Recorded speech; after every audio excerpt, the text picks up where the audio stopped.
인생에서 버려야 할 것과 지켜야 할 것은 무엇일까요? 살다 보면 불어오는 바람을 피하지 못하듯이 후회도 죄 짓는 것도 피할 수 없는 게 우리의 인생일지 모릅니다.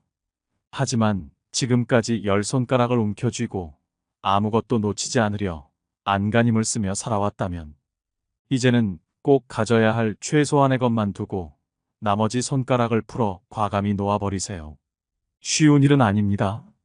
그것을 얻기 위해 청춘을 바쳤고 가족이 원할 때 곁에 있지 못했으며 개인의 삶과 안락도 포기했는데 어찌 쉽게 놓을 수 있을까요? 하지만 지금이라도 놓아주는 훈련을 하지 않으면 끝내 행복의 맛을 느끼지 못한 채 미련과 아쉬움만으로 노후의 삶을 채우며 살아가야 할지 모릅니다. 지금은 아무도 가보지 못한 인생 100세 시대라고 합니다. 노후가 정말 길어졌습니다. 100세까지, 아니 어쩌면 120세까지 살지도 모르는 세상이 오고 있습니다. 하지만 이렇게 오래 살 줄 몰랐기에 우리 대부분은 노후 준비를 해놓지 못했습니다. 노후는 인생의 마지막 불꽃을 피울 수 있는 시기입니다. 노후를 어떻게 보내느냐에 따라 인생 전체가 행복한 삶으로 결정될 수도 불행한 삶으로 결정될 수도 있습니다. 중년 노년이라면 당신의 노후는 당신의 부모와는 다릅니다. 우리는 우리의 부모님과는 다른 노후를 살아갈 수밖에 없습니다. 자녀에게 부양을 기대할 수도 없을 뿐더러 돈이 있다고 행복한 노후가 보장되는 것도 아닙니다. 수명은 늘고 퇴직은 빨라진 지금 몸과 마음이 함께 건강한 사람으로 행복한 노후를 영위할 수 있는 방법은 무엇일까요? 늙어가는 것은 바꿀 수 없지만 불행을 뿌리칠 수 있는 관점과 태도만은 자력으로 바꿀 수 있습니다. 그것이 노년에 가장 필요한 지혜입니다. 꽃길이 따로 있나요? 여러분의 삶이 바로 꽃인 것을요. 인생이 무료하고 무언가를 시작하기가 두려워진 중년 노년이라면 이 영상을 꼭 시청해 주시기 바랍니다. 오늘은 한 부자 노인의 유언을 통해 죽음의 문턱에서 갖는 후회들 그리고 고마움들에 대한 이야기를 해보겠습니다. 부자 노인은 과연 인생에서 지켜야 할 것과 버려야 할 것을 현명하게 알아봤을까요? 더불어 법륜스님의 노후를 지혜롭게 보내는 방법에 대한 말씀도 배워보겠습니다. 영상을 끝까지 시청해 주시고 주변의 소중한 분들에게도 공유하시면 더 많은 분들이 해안을 얻으실 수 있을 것입니다. 구독자 여러분 모두 황혼기를 황금기로 만드실 수 있는 시간이 되시길 소망합니다. 나의 편지를 읽게 될 소중한 지인들에게 바쁜 하루를 보내고 있다는 것을 압니다. 하지만 아무리 바빠도 밥은 꼭 챙겨 드세요. 여기까지 와보니 알겠습니다. 비싼 돈으로 산 핸드폰의 70%의 성능은 사용하지도 않았고 내 값비싼 차의 70%의 성능은 필요 없는 것이었고 호화로운 우리 집도 70%의 공간은 비어있는 것이나 마찬가지였으며 옷과 일용품들 70% 또한 지극히 필요가 없는 것이었습니다. 살아보니 인생은 경기장과 같더군요. 전반전은 학력, 지위, 권력 그리고 돈을 갖기 위해 애써 살아왔고 그런 것들이 높고 많으면 이기는 것인 줄 알았습니다. 하지만 후반전은 달랐습니다. 전반전의 승리를 위해 청춘을 바쳤던 하나밖에 없는 몸은 혈압, 당뇨, 혈당, 요산을 낮추기에 후반전은 급급했답니다. 전반전은 나보다 높은 감독의 명령을 따라야 했고 후반전은 나의 명주를 잡고 있는 의사의 명령을 따라야 했습니다. 이제야 알겠더군요. 전반전에서 높이 쌓았던 모든 것들이 잘못하면 후반전에서 누릴 수가 없다는 걸 말입니다. 하물며 경기도 중간에 쉬는 시간이 있거늘 나도 쉬어가며 갔어야 했던 것을 전반전에서 앞만 보고 정신없이 살았던 날들 이제는 씁쓸한 추억으로 남았습니다. 나의 편지를 읽는 아직은 건강한 여러분들에게 딱히 아픈 곳이 없어도 잠자는 거 아까워하지 말고 음료수만 좋아하지 말고 물 많이 마시고 괴로운 일이 있어도 훌훌 털어버리세요. 양보하고 베푸는 삶도 나쁘지 않으니 그리 한번 살아보시구려. 돈과 권력이 있어도 교만하지 말고, 부유하지 못해도 사소한 것에 만족하며, 필요하지 않아도 휴식할 줄을 알며, 아무리 바빠도 움직이고 좀 걷고 또 운동하세요. 50만 원짜리 옷의 가치는 영수증이 증명해주고, 1억 원짜리 자가용은 수표가 증명해주고, 20억짜리 집은 집 문서가 증명해주는데, 사람 가치는 뭐가 증명해주는지 알고 있으신가? 바로 건강한 몸이랍니다. 건강에 들이는 돈은 계산기로 두드리지 마세요. 건강할 때 있는 돈은 자산이라고 부르지만, 아파서 병원에 누워 있으면 그때 가지고 있는 돈은 그저 유산일 뿐이라네. 세상에 당신을 위해 차를 몰아줄 기사는 얼마든지 있고, 당신을 위해 돈을 벌어줄 사람도 얼마든지 있습니다. 하지만 당신 몸을 대신해 아파줄 사람은 결코 없답니다.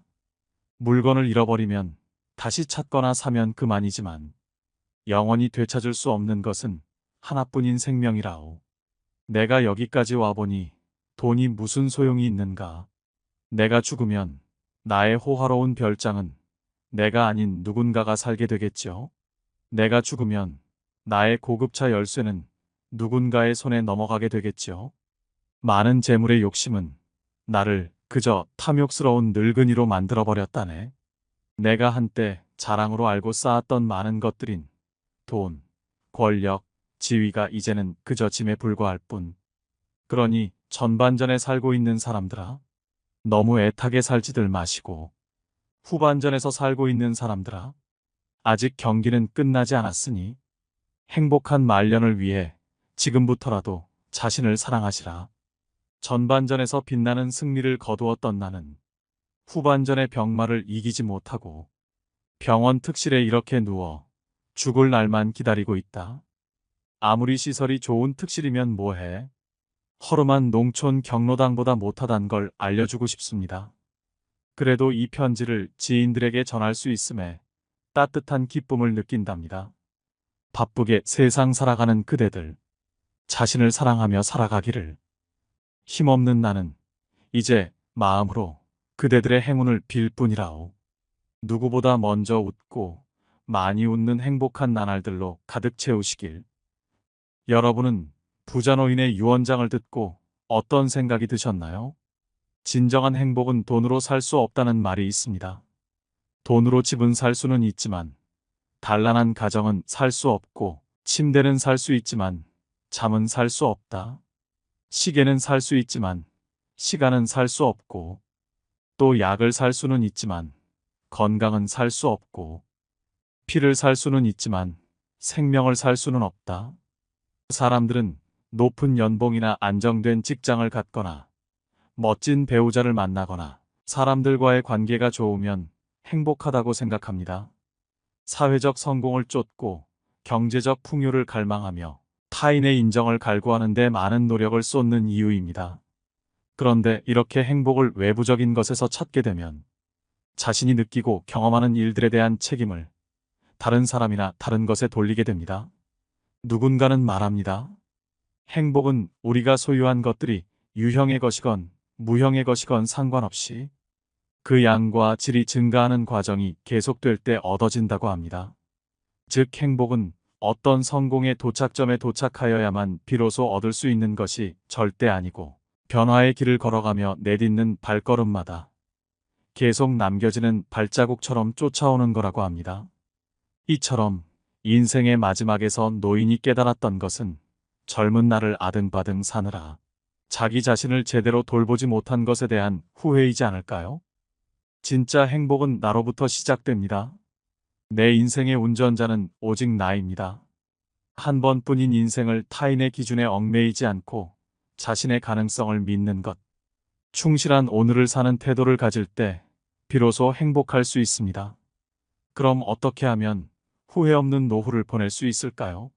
나이는 먹고 싶지 않아도 먹게 되니 어떻게 하면 좀 더 행복한 중년과 노후를 보낼 수 있을지 배워보는 시간을 가져보겠습니다. 법륜 스님께서 말씀하신 노후를 잘 보내는 방법 4가지가 있습니다. 첫 번째는 자식이 예쁘다고 간이고 쓸개고 다 퍼주면 안 됩니다. 자기 먹고 살 만한 재산은 적당히 갖고 있어야 합니다. 종종 그런 뉴스를 접합니다. 자식에게 전 재산 다 줬더니 집에서 쫓겨나거나 버림을 당합니다. 이거야말로 현대판 고려장 아닌가요? 내가 이제는 늙었다고 자식한테 재산을 물려주는 순간 세 가지를 잃게 됩니다. 첫째로 자식을 잃습니다. 자식들이 자립심을 갖지 못하고 의지하는 습성만 갖게 됩니다. 두 번째로는 자식들에게 모든 것을 쏟아부어 나 자신의 생활이 없어지게 됩니다. 즉, 내 인생을 잃습니다. 마지막으로 내 재산을 잃습니다. 곶감 빼먹듯이 조금씩 조금씩 재산이 줄어 노년이 비참해질 수 있습니다. 당연히 부모의 재산을 물려준다는 생각을 버려야 합니다. 부모들은 자식을 위한 희생보다 자신의 노후와 행복을 위한 준비를 하셔야 합니다. 그래야 부모 자식 간의 관계를 오래도록 아름답게 할 수 있고 또 늙어서 추하게 살지 않을 수 있습니다. 시골 사람이라면 집 한 채는 가지고 있어 반찬 길러 먹을 밭대기 하나, 논 한 마지기가 있으면 좋고, 도시 사람이라면 전세든 자가든 몸 하나 누울 방 한 칸은 있어야 하고 통장에 용돈 쓸 만큼 넣어놓고 이자 받아서 보탰으면 됩니다. 큰 돈은 필요 없지만 그렇게 자기 삶에 최소한의 단도리를 해야 합니다. 돈이 모자라면 젊은 사람은 막노동이라도 해서 벌면 되지만 늙으면 막노동도 못하는데 자식이 용돈 안 주나 이런 생각을 시작하면 자식을 원망하게 됩니다. 평생을 자식 위해 희생했더라도 노후에는 자기만 생각하세요. 그게 건강하고 평온한 노후를 만드는 길입니다. 두 번째로는 욕심을 내려놔야 합니다. 이것도 하고 저것도 하고 싶어도 나이 들면 욕심을 부리면 안 됩니다. 아름답게 느껴지지 않고 추하게 느껴집니다. 내일 죽을지 모레 죽을지 모르니까 아무것도 안 하고 놀아야 된다는 얘기가 아닙니다. 욕심을 부리면 마음이 괴로워집니다. 과식해도 안 되고 과금해도 안 되고 과욕해도 안 되고 과로해도 안 됩니다. 젊었을 때는 과로해서 피곤해도 하루 이틀 휴식하면 금방 회복이 되는데 나이가 들어서는 노화를 급속도로 재촉하게 됩니다. 그러니 나이가 들수록 뭐든 과하지 않게 조절하는 지혜가 필요합니다. 음식이 아무리 맛있어도 적당히 소식하고 돈을 더 벌어야지, 남들보다 더 잘 살아야지 하는 욕심도 내려놓아야 합니다. 예를 들면 수험생 한 명을 뽑는데 모두가 다 본인이 한 명에 들어갈 수 있다고 생각하고 100명이 달려듭니다. 그리고 그 한 명에 들지 못하면 마음이 굉장히 괴로워지고 우울증이 옵니다. 법륜 스님이 말씀하시길 한 명 뽑는 자리에서 박차고 나와 마음을 낮추고 100명을 뽑는데 한 명이 모이는 자리로 내려가라는 것입니다. 공무원이나 군인의 경우도 마찬가지입니다. 과거에는 공무원이란 직업이 박봉이었지만 20년 넘게 일하면 연금이 꼬박꼬박 나와서 오늘날에는 꽤 좋은 직업에 속합니다. 그러니 퇴직하고 나서도 기본 생계 걱정은 안 될 정도니 노후 걱정할 일은 없겠으나 절대로 욕심부려 연금을 투자나 사업에 쓰지 말아야 합니다. 그렇게 남의 말만 듣고 한탕을 노리다가 가지고 있는 재산도 다 말아먹게 됩니다. 지금 가진 것에 만족하는 삶의 자세를 가지고 내가 가지지 못한 것에 몰두해 마음을 괴롭게 하지 마세요. 주어진 환경에 맞춰서 검소하게 살고 또 할 수 있는 만큼만 하면서 살아간다면 그거 자체로도 남은 삶이 행복할 수 있습니다. 세 번째는 운동 겸 노동을 해야 합니다. 운동 습관만큼 든든한 노후 자산은 없습니다. 유병장수가 아닌 무병장수를 위한 최고의 자산입니다. 나이 들어 여기저기가 아파져도 무리는 하지 않는 수준에서 쉬지 않고 계속 몸을 움직여야 합니다. 운동을 한다고 해서 헬스장을 다니라는 것이 아니라 방 청소도 하고 설거지도 하고 시골에 산다면 농사일을 하면서 노동을 해야 합니다. 몸이 안 좋다고 매일 방에만 누워 있으면 오히려 건강이 안 좋아질 수도 있습니다. 꼭 돈을 벌기 위해 할 필요도 없고 소일거리 삼아 일을 해야 합니다. 가장 훌륭한 노후 준비는 평생 현역이라는 말이 있습니다. 퇴직 후에도 계속 일자리를 가지는 것입니다. 소득이 얼마냐는 크게 중요하지 않습니다. 일하는 즐거움으로 생활에 활력이 생기고 고립감도 해소됩니다. 또 소일거리라도 갖는다는 것은 노후에도 자기의 존재 가치를 확인한다는 의미입니다. 이 일을 통해 주변과 교류하면서 행복감을 느낄 수 있고 무료함의 지옥에서도 벗어날 수 있습니다. 노후의 3대 불안은 돈, 건강, 외로움이라고 합니다. 이 3대 불안을 한꺼번에 해소하는 것이 바로 노동입니다. 다만 젊을 때처럼 욕심을 내서 하던 일을 못 그만두고 무리하면 안 됩니다. 적당히 일하고 적당히 쉬어야 됩니다. 네 번째는 자식에 대한 집착을 놓아야 합니다. 내 자식은 잘 됐으면 좋겠다. 이런 집착은 말할 것도 없고 자식한테 바라는 마음 자체를 버려야 합니다. 그렇지 않으면 자식을 원망하고 욕하게 됩니다. 자식을 욕하면 결국 내 욕이나 마찬가지입니다. 누가 낳았나 하면 할 말이 없고 누가 키웠나 해도 할 말이 없으니 제 얼굴에 침 뱉기인 것입니다. 그러니 자식에게는 바라는 게 없어야 합니다. 가끔 그런 질문을 받습니다. 자식에 대한 집착을 내려놓아야겠다는 생각은 드는데 자꾸 자식에 대해서 신경을 쓰게 됩니다. 성인이 된 자식에게 일으키는 마음은 모두 집착인가요? 그게 집착인지 물을 필요도 없이 당연히 집착입니다. 마치 남의 물건을 훔치는 것을 도둑질이라고 할 수 있을까요? 하고 묻는 것과 같습니다. 집착을 못 내려놓고 있는 사실을 있는 그대로 인식할 수 있어야 문제를 해결할 수 있는 기회라도 생깁니다. 그런데 이게 사랑이 아닐까? 이렇게 생각하니까 해결이 안 되는 겁니다. 또 때가 되면 자식을 독립시켜야 됩니다. 성인이 된 자식을 독립시키지 못하는 이유는 부모가 토끼나 다람쥐보다 못하기 때문입니다. 토끼나 다람쥐는 새끼를 키울 때는 어미의 목숨을 걸고 키웁니다. 그런데 사람은 자기 생각에 빠져서 목숨을 걸기는커녕 오히려 자기 인생이 더 중요하다고 아이를 남에게 맡기는 사람도 있습니다. 다람쥐는 새끼 때는 목숨을 걸고 새끼를 보호하다 성체가 되면 새끼에 대한 집착을 끊고 각자 알아서 살도록 합니다. 새끼가 죽어도 관여를 안 합니다. 그런데 사람은 자식이 다 큰 뒤에도 계속 집착을 합니다. 그러니 사람이 다람쥐보다 못해서 그렇다고 할 수밖에 없습니다. 우선 내가 집착하고 있구나 하고 자각을 해야 합니다. 내가 남편보다는 자식을 더 많이 집착하고 있구나 하고 내 상태를 있는 그대로 알아차려야 합니다. 남편은 남의 뱃속에서 낳은 사람이고 자식은 내 뱃속으로 낳아서 어렸을 때부터 내가 키웠기 때문에 집착의 강도가 더욱 강할 수밖에 없습니다. 내가 남편한테 잘한다고 해서 반드시 결과가 좋게 돌아오는 것은 아니지만 그래도 일부분은 돌아올 가능성이 있습니다. 하지만 자식한테는 아무리 잘해도 10%도 돌아올 확률이 안 됩니다. 그런데도 여러분은 집착 때문에 바보 같은 짓을 합니다. 어떻게 하든 괜찮습니다.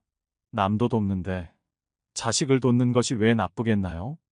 그러나 자식을 도울 때는 대부분 집착을 하거나 기대를 하기 때문에 반드시 고통이 따릅니다. 그래서 남편 혹은 아내에 대한 배신감보다 자식에 대한 배신감이 더 큽니다. 집착의 강도만큼 고뇌가 생기기 때문입니다.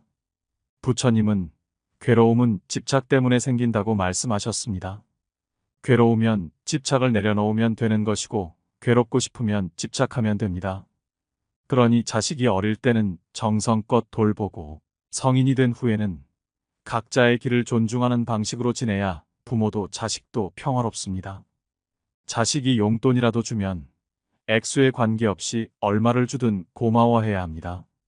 또 자주 안 찾아와도 고마운 것이라 늙은 부모한테 손 빌리지 않고 달라는 것도 없어서 그 또한 고마운 것입니다.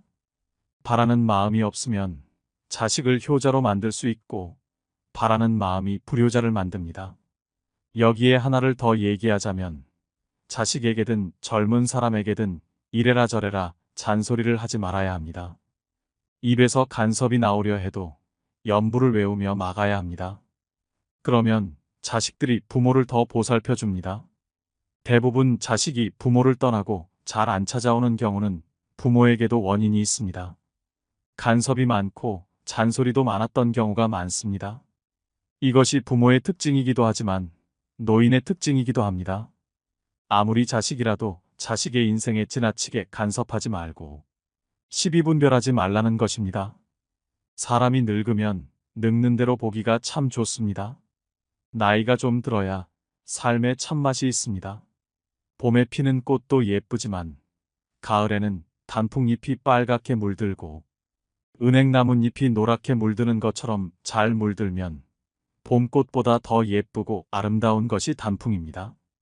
늙어서 초라해지느냐 원숙해지느냐는 몸뚱이가 아니라 내 마음이 결정합니다.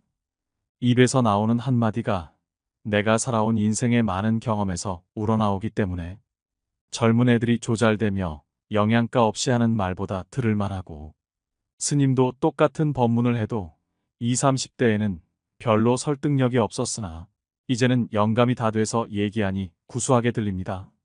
나뭇잎이 떨어졌는데도 주워가는 건 단풍밖에 없습니다. 꽃이 아무리 예쁘다 해도 이미 진 꽃은 아무도 안 주워갑니다. 오직 잘 물든 단풍잎만 주워가니 이것이 의미하는 바가 있습니다. 여러분들도 잘 물들면 자식한테 버림받을 일 없습니다. 그러니 아름답게 늙기 위해서는 꼭 불교 신자가 아니더라도 수행을 하고 마음 공부를 해서 인생의 마무리를 아름답게 해야 합니다. 다섯째는 늙어가는 것이 당연하다 생각해야 됩니다. 인생 100세 시대라고 하니 50대, 60대면 앞으로 30년, 40년은 충분히 살아갈 것이고 까딱하면 지금까지 살아온 날들보다 더 많이 살아야 할 수도 있습니다. 오래 살 거라고 생각하니 경제적인 문제며 건강적인 문제가 걱정되는 것은 당연합니다. 그런데 이런 것들을 너무 걱정하고 살면 사는 자체가 근심이고 힘들 수밖에 없습니다. 나이가 들면 몸이 아픈 게 당연하다고 생각하세요. 다리가 아픈 게 정상이고 눈이 침침해지는 게 정상이고 소리도 잘 안 들리기 시작하는 게 정상입니다. 이렇게 생각하면 안 그런 부분이 행복으로 다가오기 시작합니다. 이 나이에 다리가 안 아프니 얼마나 행복한가요? 눈이 잘 보이니 얼마나 고마워요. 귀가 멀쩡히 들리는 게 얼마나 감사한 일이에요. 이렇게 받아들여야 합니다. 나이 들어서 남의 도움 받지 않고 혼자서 건강하게 살 수 있다면 그게 큰 행복입니다. 숨 넘어갈 때까지 내 손으로 밥해 먹고 집안 청소도 스스로 하고 혼자서 산책도 다니고 하는 게 행복이라는 사실을 아셔야 합니다. 법륜 스님의 지혜의 말씀 어떠셨나요? 조기 은퇴를 하고 싶은 40대, 아직 노후가 구체적이지 않은 50대, 그리고 삶의 의욕이 줄어든 60대 그 이상까지 인생이 권태로워지고 무언가를 시작하기가 두려워진 중년 노년이라면 법륜 스님의 말씀대로 실천해 보시기 바랍니다. 인생은 길고 삶은 계속됩니다. 작은 것부터 실천하여 인생의 활력과 당당함 그리고 풍요로움이 따르길 소망합니다. 오늘의 지혜가 여러분의 지친 일상에 마음의 위로가 되길 바랍니다. 오늘도 노후의 지혜와 함께 해주셔서 감사드립니다. 황금빛으로 무르익어가는 여러분의 지혜로운 인생을 언제나 응원합니다. 구독과 좋아요는 큰 힘이 됩니다. 사람들은 말합니다. 나이가 들수록 친구는 적어지고 새로운 사람을 사귀기는 더 힘들어진다고 합니다. 누구나 이런 생각을 한 번쯤은 해본 적이 있을 것입니다. 오래된 친구들은 하나둘씩 멀어지고 새로운 친구들은 웬만해서는 사귀기가 힘이 들어 자연스레 만나는 친구 숫자가 줄어듭니다. 그리고 꾸준히 연락하고 만남을 이어가는 몇몇의 친구들을 보면 대부분은 거의 유년 시절 친구들입니다. 한창 때의 그 넓은 인맥은 파도에 쓸려간 모래성처럼 온데간데 없어지고 소수의 오래된 친구들하고만 연락을 주고받고 있으니 내 인간관계가 잘못되어 가고 있는 것은 아닌지 심리적으로 위축되기도 합니다. 하지만 나이가 들수록 친구들과 점점 멀어지는 것은 자연스러운 현상입니다. 사는 지역이 달라, 생활 환경이 달라, 관심사도 달라져. 게다가 시간적 여유도 없습니다. 누구는 결혼을 했지, 누구는 여전히 독신이지, 또 누구는 아이가 있고, 누구는 딩크족이고, 하는 일도 다르다 보니 점점 생각하는 것도 달라지고, 그러다 보니 만나는 사람도 자연스레 변하기 마련입니다. 공통적인 현상이니 이 점에 대해 전혀 걱정하거나 슬퍼하지 마세요. 당신만의 문제가 아닙니다. 요즘은 복잡한 세상 속에서 혼자가 훨씬 편하고 행복하다고 생각하는 것도 현실입니다. 그렇다면 나이가 들수록 친구가 사라지는 3가지 이유, 바로 시작하겠습니다. 첫째는 서로의 환경이 너무 달라집니다. 나이 들면서 서로의 사는 모습이 너무도 달라집니다. 회사 다니는 친구, 개인 사업하는 친구, 그리고 구조조정으로 일자리를 잃은 친구, 탄탄대로 성공가도를 달리는 친구, 좀 뒤처지는 친구, 40대를 넘어서면서부터 자식이 있는 친구, 자식이 없는 친구, 또 자식 때문에 이런저런 골치가 아픈 친구, 결혼한 친구, 아직 미혼인 친구, 벌써 한번 갔다 온 친구, 서울 강남에 사는 친구, 지방에 사는 친구까지 너무나도 다양합니다. 어렸을 때는 학교에만 가면 늘 함께한 것이 친구였고, 한 동네 한 골목에서 고무줄 놀이를 하거나 공을 차기도 했습니다. 하지만 세월이 흐른 만큼 사는 환경도 너무 달라졌습니다. 조건 없이 만나서 웃고 떠들던 사이들은 한때의 추억으로 자리 잡았습니다.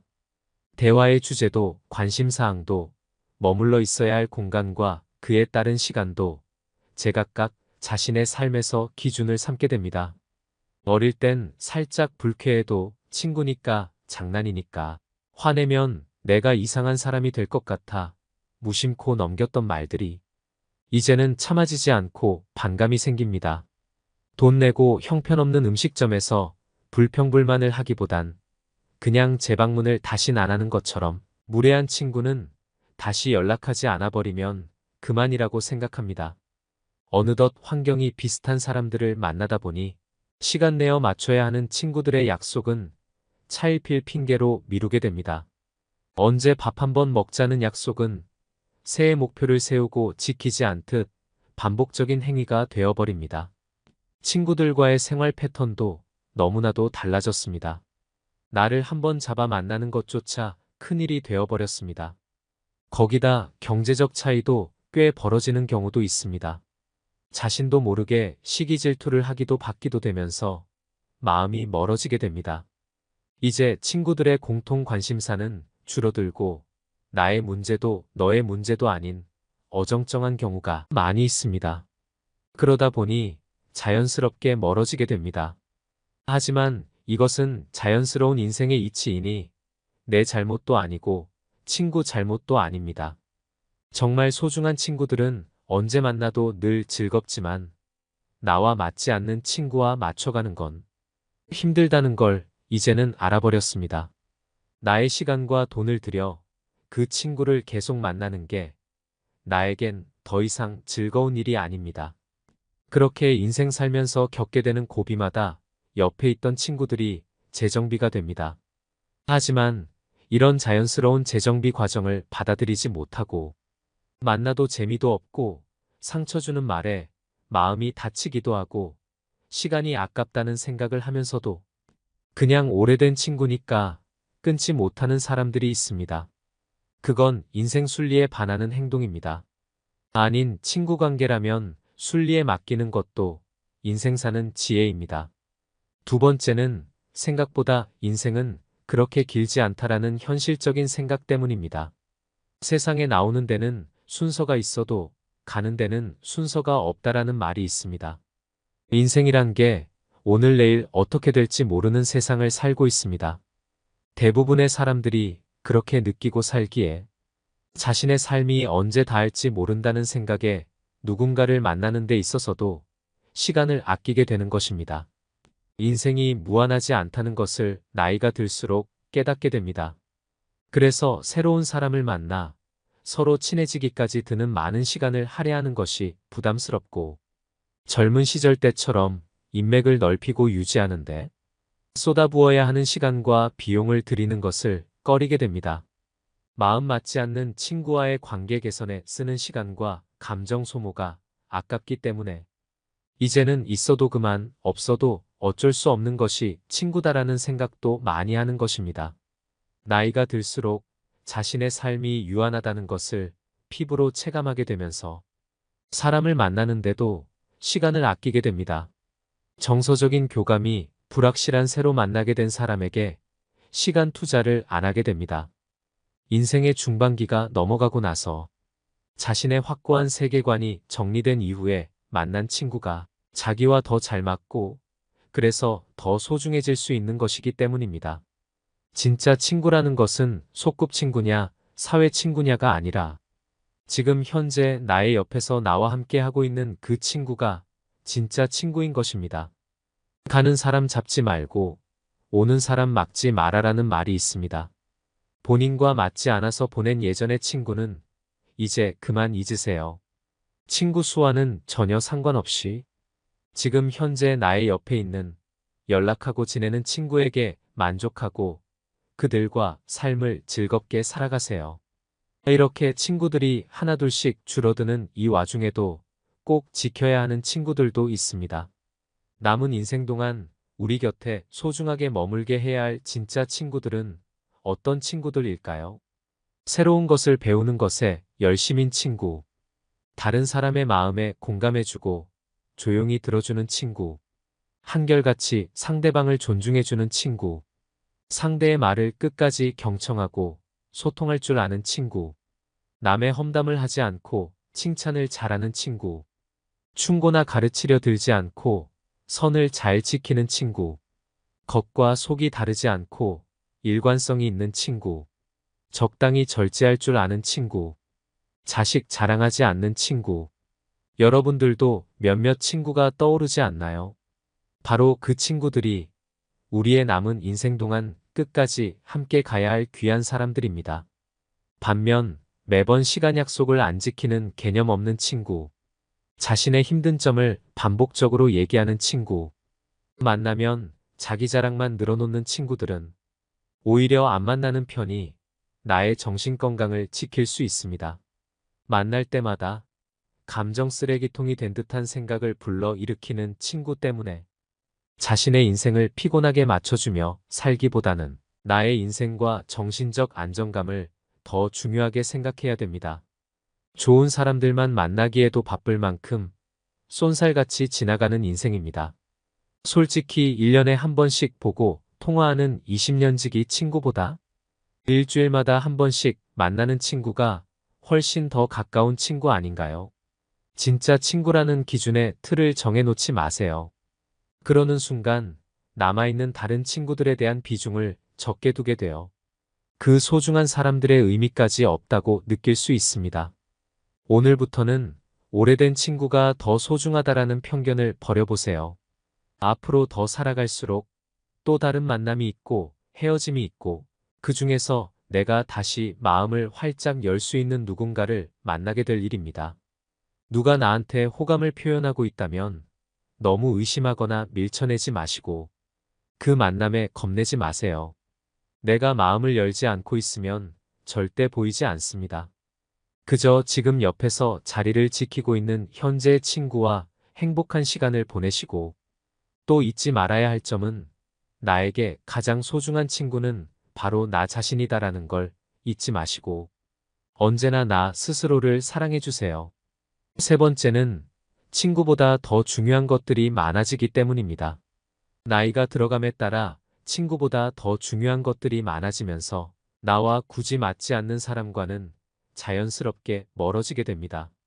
그리고 그것은 잘못된 것이 아닌 지극히 자연스러운 현상입니다. 요즘같이 살기 힘든 세상일수록 나의 미래, 즉 노후의 삶에서 가장 중요한 부분은 친구가 아니라 바로 내가 차지하는 부분이 훨씬 커지게 되었기 때문입니다.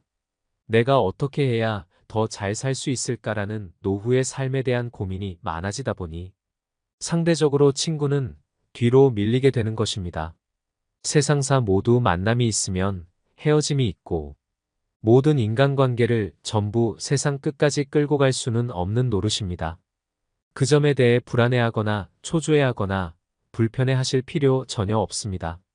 나이가 들면서 너나 할 거 없이 모두가 똑같이 겪는 일에 불과합니다. 또 나이가 들어서 친구 관계가 줄어드는 것은 단순히 물리적으로 공유하는 시간이 줄어들기 때문만은 아닙니다. 바로 나이가 들면서 형성되는 자아의 차이가 나와 맞지 않는 친구들을 줄여나가게 만드는 것. 예를 들어 성격이 아주 활발하고 외향적인 사람과 조용하고 내성적인 사람은 의외로 잘 어울립니다. 각자 성향이 다르기 때문에 서로가 가지고 있지 못한 부분을 채워주면서 같은 성향으로 인한 트러블이 발생하지 않기 때문입니다. 하지만 이런 사람들도 세상을 살다 보면 성격이 바뀌기도 하고 자신만의 확고한 정체성이 강해지면서 예전에 친하게 지냈을 때와는 다르게 서로 이해가 안 되는 부분이 많아질 때가 옵니다. 그러면 서로 많이 변했네 어쩌네 하면서 감정이 걷잡을 수 없이 나빠지게 됩니다. 사람들이 통상적으로 말하던 소꿉친구가 평생 친구라는 말은 예전에나 통했지만 요즘 시대에는 그렇지 않은 경우가 더 많습니다. 어린 시절에는 우정이 자발적이고 순수한 성격을 띱니다. 그 어떤 이해타산도 없고 자기가 먼저 다가갈 수 있고 거기에 응대하는 사람들과 함께하는 게 그냥 좋습니다. 나이 먹으면서 거치는 경험을 통해 우리에겐 인생이며 다른 사람들에 대한 태도에 대한 시각이 형성됩니다. 이 무렵에 당신은 곁에 있는 사람들을 더 주의 깊게 들여다보기 시작합니다.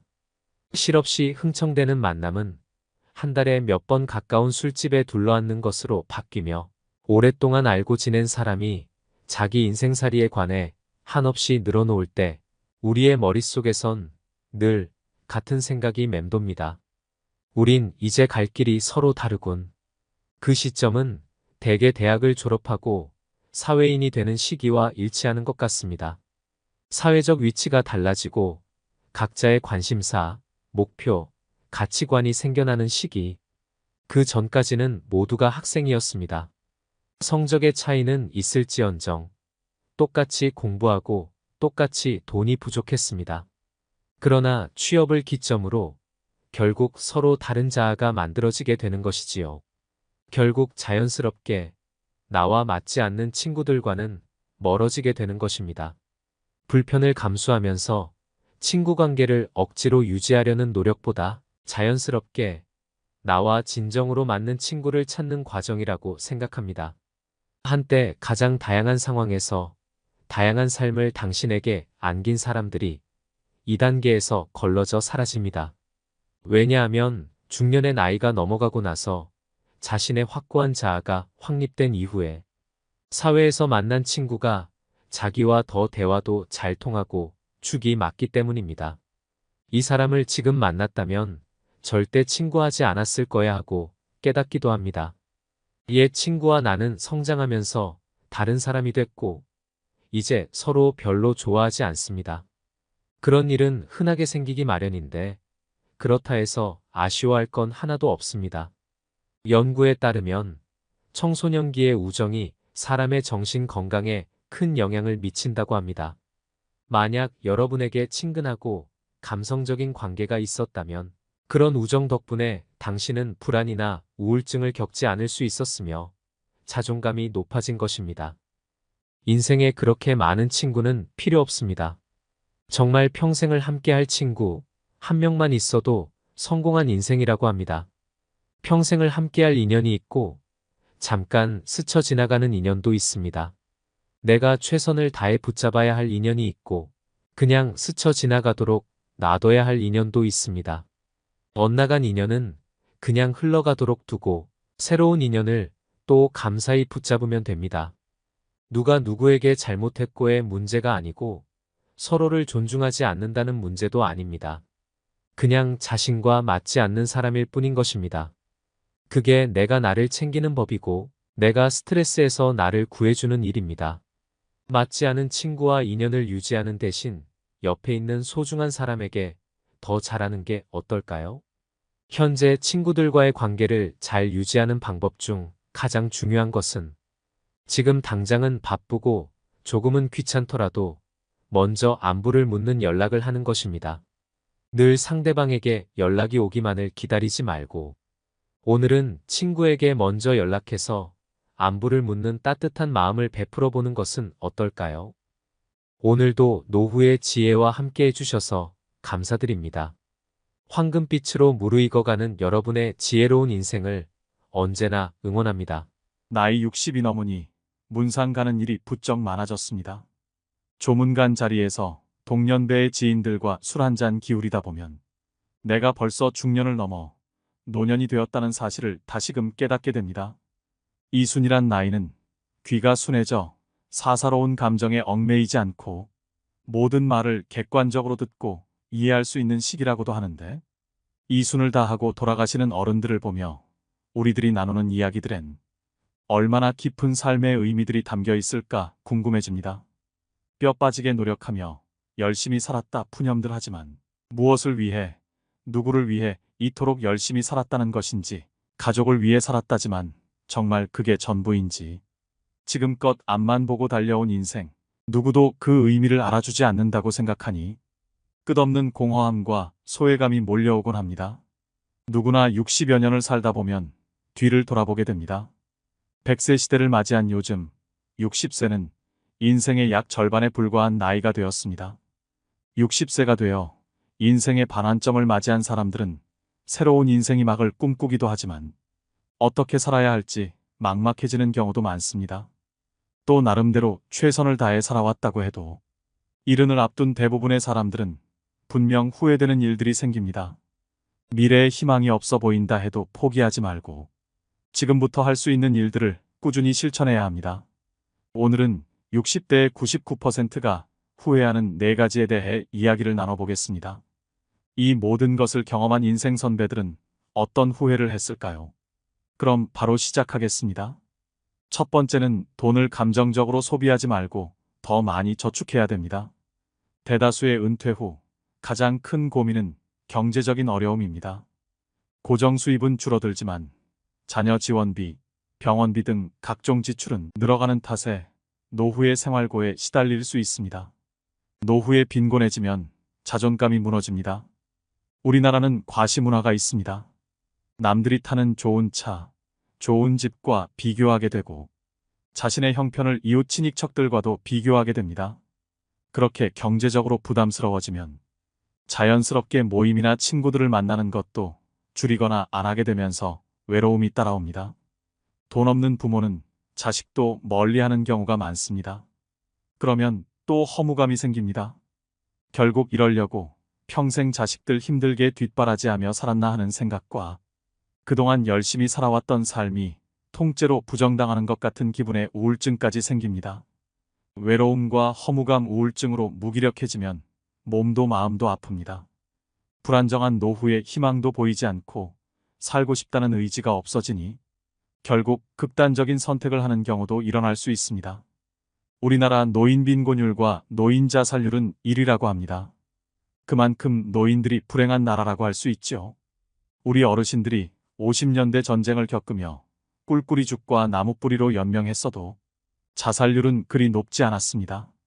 풍요로운 현대에 와서 오히려 자살률이 높아진 이유가 상대적 박탈감으로 인한 자존감 저하가 가장 크다고 볼 수 있죠. 요즘 흔히 얘기하는 욜로족이라는 말이 있습니다. 젊은 나이에 노후 대비를 전혀 하지 않고 기분대로 펑펑 돈을 쓰는 분들이 많습니다. 욜로처럼 쓰다 골로 간다는 말이 있습니다. 이처럼 저축을 하지 않으면 은퇴 이후 큰 고난을 겪게 될 수 있습니다. 젊어서 노후 준비를 해놓지 않으면 비참한 노후를 맞이하게 되는 것은 시간 문제입니다. 반면 한평생 열심히 일해서 노후 준비가 되었는데 결혼 비용이다, 사업 자금이다 뭐다 하며 늙은 부모에게 손을 벌리는 자식들이 있습니다. 그럼 또 자식들이 안쓰러워 다 해주고 싶은 마음에 무리해서라도 도움을 주게 됩니다. 자식에게 전 재산 다 주었더니 집에서 쫓겨나거나 버림을 당하는 뉴스도 종종 접하게 됩니다. 내가 이제는 늙었다고 자식한테 재산을 물려주는 순간 자식을 잃고 자식들에게 모든 것을 쏟아부어 나 자신의 생활이 없어지게 됩니다. 즉, 내 인생도 잃습니다. 곶감 빼먹듯이 조금씩 조금씩 재산이 줄어 노년이 비참해질 수 있습니다. 당연히 부모의 재산을 자식에게 물려준다는 생각을 버려야 합니다. 부모들은 자식을 위한 희생보다 자신의 노후와 행복을 위한 준비를 하셔야 합니다. 자식들은 본인 가정 꾸리고 나면 절대 부모의 인생을 책임져 주지 않습니다. 기대도 하지 말아야 합니다. 돈을 벌 수 있을 때 버는 것도 중요하지만 돈을 관리하는 것은 더 중요합니다. 많이 벌어도 한순간에 사라질 수 있는 게 바로 돈입니다.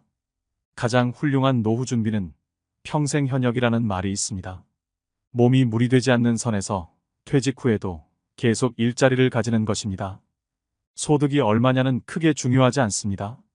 일하는 즐거움으로 생활에 활력이 생기고 고립감도 해소됩니다.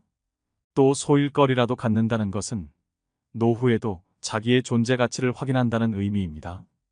이처럼 노후 준비를 안정적으로 해서 자신을 우선적으로 돌볼 줄 알아야 나중에 힘든 상황을 만들지 않을 수 있습니다.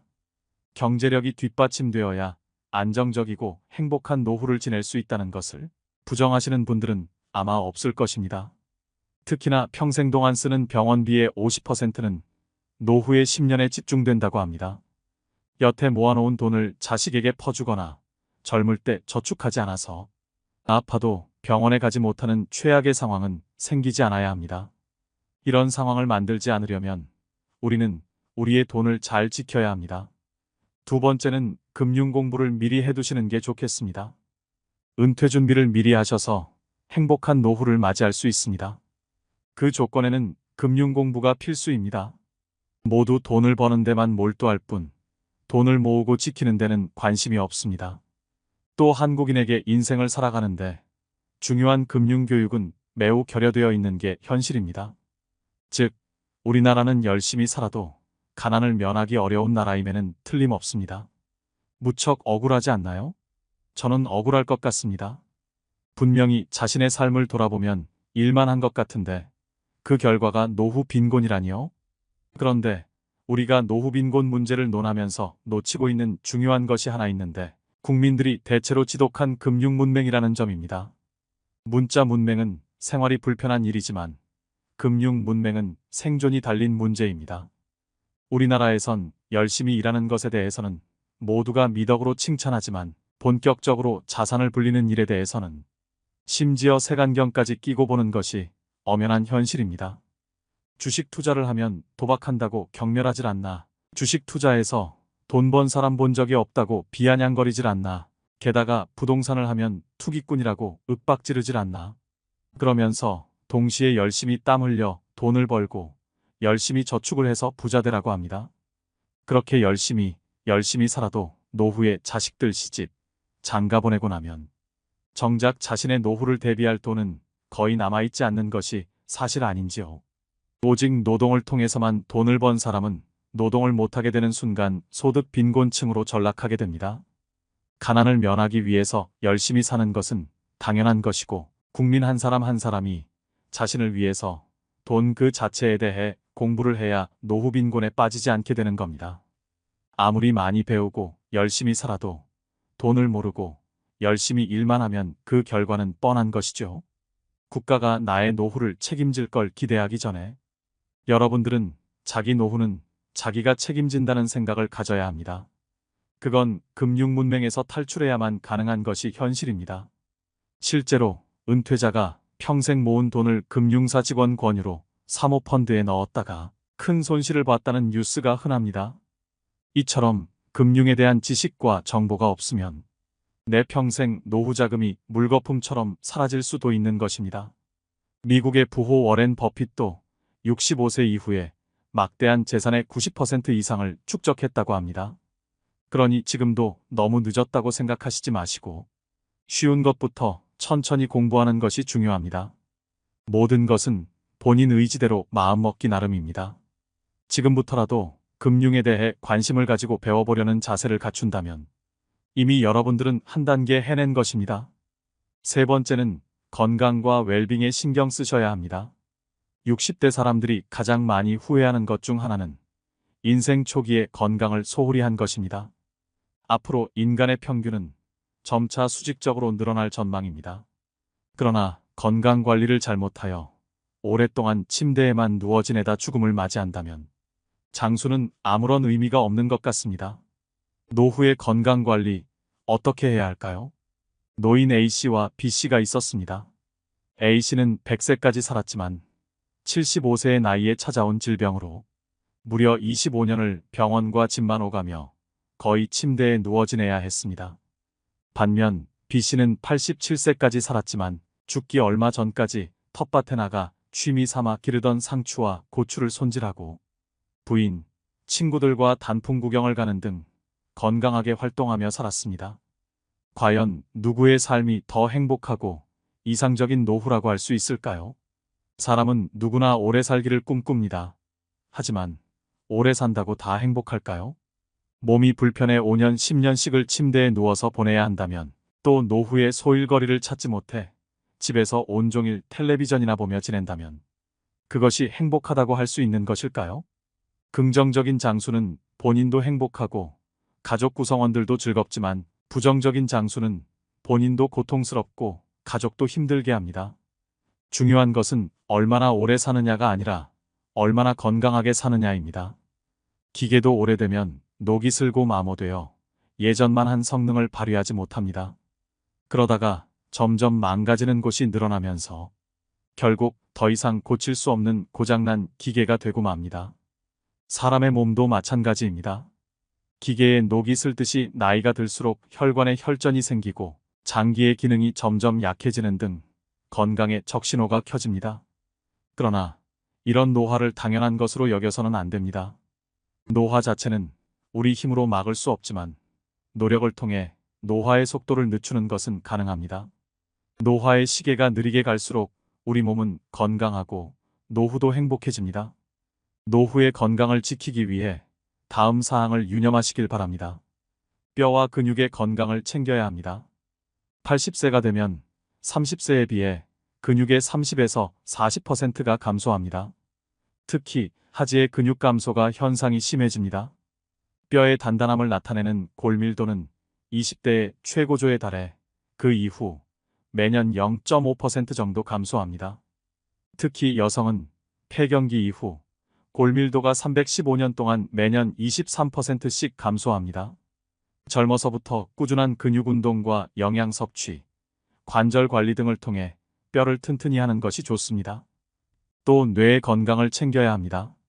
기억력, 인지력, 학습 능력 등의 감퇴는 자연적인 노화 현상입니다. 혈관성이 아닌 알츠하이머성 치매는 사실상 예방이 불가능하다고 합니다. 그러나 꾸준한 지적 활동인 독서와 바둑 등 손을 많이 움직이는 동작과 피아노 치기, 뜨개질, 젓가락질 등 오감을 자극하는 활동과 적절한 운동과 휴식 등은 뇌 기능 유지에 도움이 됩니다. 여기에 긍정적이고 낙천적인 마음가짐을 갖는 것 역시 뇌를 활성화시키는데 중요한 역할을 합니다. 노후를 위협하는 대표적인 질병으로 암을 빼놓을 수 없습니다.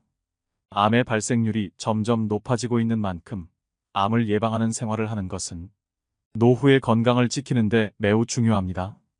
다음은 미국 국립암센터에서 발표한 암 예방 수칙입니다. 이를 잘 지켜 암도 예방하고 건강도 노후도 지키시길 바랍니다. 균형 잡힌 영양을 섭취해야 합니다. 균형 잡힌 식단을 유지하는 것은 전반적인 건강과 웰빙에 있어 중요합니다. 균형 잡힌 식단은 몸이 제대로 작동하는 데 필요한 모든 영양소를 포함하며 에너지를 제공하고 일상 활동을 수월하게 수행할 수 있는 능력을 제공합니다. 다양한 영양소를 섭취하되 식사량을 적절하게 조절하여 과식을 피하도록 해야 됩니다. 나이가 들수록 소화기관이 약해지기 때문에 체중을 적절하게 관리하는 것도 매우 중요합니다. 이러한 식사 계획은 체중 감소와 건강한 노후 생활을 위한 좋은 시작점이 될 것입니다. 담배를 피우지 말아야 합니다. 흡연은 모든 암의 주요 원인입니다. 흡연한 사람은 그렇지 않은 사람에 비해 폐암의 발병률은 20배, 후두암은 10배, 구강암은 4배, 식도암은 3배가 높습니다. 순한 담배라고 덜 해로운 것이 아니며 담배를 피우면 스트레스가 풀어지고 살이 빠진다는 근거는 없습니다. 백해 무익한 담배, 반드시 금연해야 됩니다. 음식을 짜지 않게 먹고 탄 음식을 먹지 않아야 합니다. 짠 음식은 위 점막을 손상시키고 위염을 유발하여 위암의 발생률을 증가시킵니다. 짠 국물은 적게 먹는 것이 좋으며 간장, 된장 등 추가로 먹는 양념도 줄이는 것이 좋습니다. 나트륨의 배출을 위해 칼륨이 많은 채소와 과일을 많이 드시는 것이 좋습니다. 탄 음식에는 유전자 변형을 일으키는 발암물질이 있으므로 숯불이나 바비큐 형태로의 조리는 줄여야 합니다. 주 5회 이상, 하루 30분 이상, 땀이 날 정도로 걷거나 운동하는 걸 추천드립니다. 규칙적으로 개인의 연령과 건강 상태에 맞게 운동하는 것이 좋습니다. 본인에게 느껴지는 중증도의 강도가 가장 좋으며 출퇴근 시 한두 정거장 미리 내려 걷거나 엘리베이터 대신 계단을 이용하는 등 생활 속에서 작은 움직임으로 운동을 시작해 보세요. 또 암 조기 검진 지침에 따라 검진을 빠짐없이 받으셔야 합니다. 암은 조기에 발견하여 치료하면 90% 이상의 완치가 가능한 질병이므로 국가 암 검진 권고안과 사업에 따라 건강할 때 미리 정기적인 암 검진을 받는 것이 좋습니다. 국가 암 검진 사업은 암을 조기에 발견해서 암 치료율을 높이고 암으로 인한 부담과 사망을 감소시키기 위해 국가에서 제공하는 사업입니다. 자기 관리에 우선순위를 두고 규칙적인 운동을 하고 영양가 있는 식단을 유지하고 예방적 건강 관리를 통해 활력과 장수를 증진하세요. 건강에 우선순위를 두면 나이가 들어도 만족스럽고 활동적인 라이프 스타일을 즐길 수 있는 확률이 높아집니다. 네 번째는 평생 할 수 있는 나만의 취미를 만들어야 합니다. 다양한 취미 활동을 즐기는 것은 젊은 세대의 전유물이 아닙니다. 나이 들어도 취미 활동을 꾸준히 유지하는 것이 중요합니다. 취미라고 하면 거창하다고 생각해서 지레 겁부터 드시고 도전조차 안 하시는 분들이 많습니다. 등산과 가벼운 산책, 음악 감상, 독서 등과 같이 돈이 필요하지 않은 취미들도 많습니다. 숲길 해변 맨발 걷기 같은 취미도 자연에 가까워지면서 힐링할 수 있는 길입니다. 소박하게 핀 꽃 한 송이, 파란 하늘 그리고 살랑거리는 바람에도 행복한 감정을 느끼며 이름 모를 들풀 하나에도 의미를 부여하며 나 자신의 삶에도 의미를 부여할 수 있습니다. 한 연구에 따르면 60세 이상 사람들 중 취미가 있는 사람은 우울증 증상이 적고 행복감, 건강하다는 느낌, 삶의 만족도가 높다고 합니다. 말년의 삶의 만족도는 취미 활동과 가장 밀접하게 연관되어 있었는데요. 취미는 자신이 마음과 몸을 조절할 수 있다는 느낌, 삶의 목적 찾기, 일상의 문제를 해결할 수 있다는 느낌 등 삶의 만족도에 많은 기여를 합니다. 또 다양한 취미 활동은 치매 예방에도 매우 도움이 됩니다. 치매에 좋은 활동은 두뇌 회전을 많이 시킬 수 있는 놀이나 독서입니다. 건전한 수준의 게임, 바둑, 카드놀이와 같은 종합적인 인지 능력을 요구하는 놀이가 도움이 됩니다. 신문, 책을 읽거나 글을 쓰는 것도 효과적인 예방법입니다. 글쓰기는 전두엽과 두정엽을 활성화시켜주는 취미로 노년에 하기 적합합니다. 글을 쓴다는 것은 생각을 정리해 써내려가는 것이기 때문에 생각을 하며 글을 쓰는 일은 손을 계속해서 움직이는 취미인 만큼 뇌의 근육 발달에 도움을 줄 수 있습니다. 글쓰기와 더불어 책을 자주 읽는 것 또한 집중력을 훈련하는 취미로서 책을 읽고 감명 깊었던 부분이나 느낀 점을 노트에 적어보는 방법도 좋을 것 같습니다. 그림 그리기도 좋습니다. 정밀한 손의 움직임이 필요한 색칠 공부는 손과 두뇌의 상호작용이 일어나는 활동으로 뇌 발달에 도움을 줄 수 있을 뿐만 아니라 즐거움과 성취감 또한 함께 느낄 수 있습니다. 색을 선택하고 칠하는 과정이 측두엽의 활성화, 전두엽, 두정엽, 소뇌세포 활성화와 뇌 혈액 속의 산소 농도를 증가시켜줌과 동시에 인지기능 저하를 예방하고 소근육의 강화를 도와준다고 합니다. 노후에는 아무래도 시간이 많아지게 되다 보니 자연히 쓸데없는 생각이 많아지게 됩니다. 머릿속에 잡생각이 많아지다 보면 생각의 늪에 빠져 자기 스스로를 더 바닥까지 내려가게 할 수 있습니다. 그러다 보면 어느새 우울감이 따라올 수도 있습니다. 특히 혼자 사시는 노인분들에게 이러한 상황은 더 악영향을 미칠 수 있기 때문에 그림을 그리는 시간 동안 온전히 집중하게 되어 잡념을 떨칠 수 있게 되어 우울한 생각에서 벗어나는 것에 큰 도움이 됩니다. 그림 그리기는 준비물도 크게 필요 없어 아주 쉽게 접근할 수 있는 취미 중 하나입니다. 이미 치매 예방을 위한 컬러링북들이 시중에 다양하게 판매되고 있을 만큼 그림 공부는 치매 예방에 효과적인 취미라고 볼 수 있습니다. 당장 어떤 취미를 해야 되는지 잘 모르시겠다면 접근성이 쉬운 그림 그리기부터 도전해 보시는 건 어떨까요? 또 다른 취미 활동으로 추천드리는 것은 뜨개질이나 자수놓기입니다. 건국대병원 치매클리닉 한설의 교수는 늦었다고 생각할 때가 가장 빠른 것. 뇌를 자극하는 두뇌 훈련을 당장 오늘부터라도 시작하라. 라고 강조합니다. 특히 뇌는 단순한 것을 실증내므로 똑같은 패턴의 고스톱보다는 뇌가 적정한 수준의 자극을 받을 정도의 그림 그리기 그리고 뜨개질, 일기 쓰기, 외국어 배우기를 추천한다고 합니다. 취미 생활이 건강에도 도움이 된다고 하니 치매 예방을 위해 지금부터 손과 머리를 자주 사용해 보시길 꼭 권해드립니다. 오늘의 영상 어떠셨나요? 후회는 인생의 본질적인 부분이지만 다른 사람들의 경험에서 배우면 60대를 더 지혜롭게 헤쳐나가고 일반적인 함정을 피할 수 있습니다. 건강을 우선시하고 은퇴를 계획하고 자기계발로 성장하고 정신적 웰빙을 우선시하고 현재를 음미하세요. 이러한 원칙을 수용하면 60대 이후에도 성취감과 목적의식, 후회를 최소화하는 삶을 살 수 있습니다. 달콤하고 기름진 음식보다는 통곡물과 거친 자연식물식처럼 소박한 식탁에서 건강이 따라옵니다. 소유욕을 버리고 단순해지면 마음의 평화가 찾아오고 내면의 성장을 키울 수 있습니다. 불편한 사람들과는 교류하지 않아도 됩니다. 어차피 사람은 외롭습니다. 끝으로 정호승의 시를 하나 들려드리면서 오늘의 영상 마무리하겠습니다. 울지 마라. 외로우니까 사람이다. 살아간다는 것은 외로움을 견디는 일이다. 공연이 오지 않는 전화를 기다리지 마라. 눈이 오면 눈길을 걸어가고 비가 오면 빗길을 걸어가라. 갈대숲에서 가슴 검은 도요새도 너를 보고 있다. 가끔은 하느님도 괴로워서 눈물을 흘리신다. 새들이 나뭇가지에 앉아있는 것도 외로움 때문이고 내가 물가에 앉아있는 것도 외로움 때문이다. 산 그림자도 외로워서 하루에 한 번씩 마을로 내려온다. 종소리도 외로워서 울려 퍼진다. 오늘도 노후의 지혜와 함께 해주셔서 감사드립니다. 황금빛으로 무르익어가는 여러분의 지혜로운 인생을 언제나 응원합니다.